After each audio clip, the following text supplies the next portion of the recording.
Steve Detoy with the Rhode Island Medical Society. I'm the Director of Government and Public Affairs. We're pleased as a medical society to join with all the other advocate groups here in Rhode Island on behalf of Healthcare for America Now. It's particularly poignant in our state coming off our most recent General Assembly session. Our governor and our legislators may be the only ones in the country, the only elected officials that have actually sponsored an increase in uninsured. While all the other states, or most of the other states dealing with healthcare issues, are working hard in order to expand coverage, we've seen coverage going away here in Rhode Island. Healthcare for America Now is also very consistent with the American Medical Association's $35 million goal campaign called Voices for the Uninsured. Right now, as Karen pointed out, the federal tax code provides a bias towards employers who provide health care coverage. We need to break that bias, use some of those monies to help people who either don't like or their employer's health care coverage, it isn't sufficient for them, it may not be right for them, and for those 45 or 50 million, depending on the count today, that don't have health insurance here in America. Without getting everyone covered, and we're beginning to see the wisdom of that approach in our neighboring Massachusetts, we're going to continue to have private insurance markets, for-profit insurers. Karen mentioned some of the percentages that United here has garnered in Rhode Island.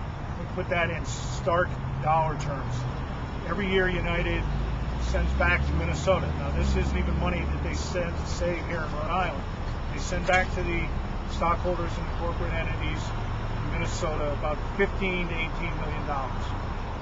They also put into the bank here in Rhode Island under the auspices of the Office of Health Insurance Commissioner extraordinary dividends that they make every year that can only be sent out of state with the permission of the Office of the Health Insurance Commissioner.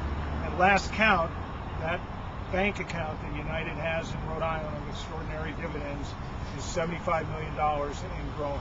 That's $75 million that could be used to provide health care for those who were covered by United. It could be used to help expand health care coverage to Rhode Islanders that don't have it. And so we need to sit down.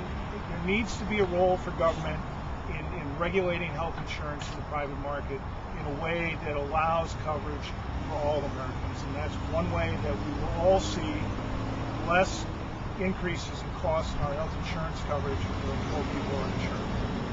Does that $75 million serve as a reserve against claims? No.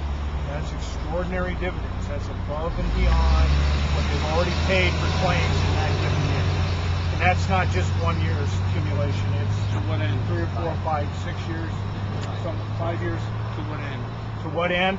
Yeah. It is sitting here garnering interest because the Office of Health Insurance Commissioner has not allowed them to release it back to Minnesota. In fact, I think it was March of last year, there was a hearing on that proposal by United to take some of that extraordinary dividend out of Rhode Island, and as a result of hundreds of people showing up at that hearing, the Commissioner thought that it would be wise not to send it out of state.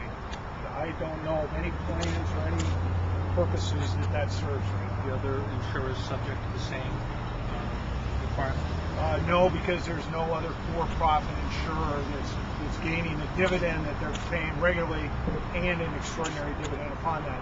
Blue Cross keeps their money in reserves for the purpose of that. Those numbers that Karen talked about of profit is above and beyond their reserve requirements.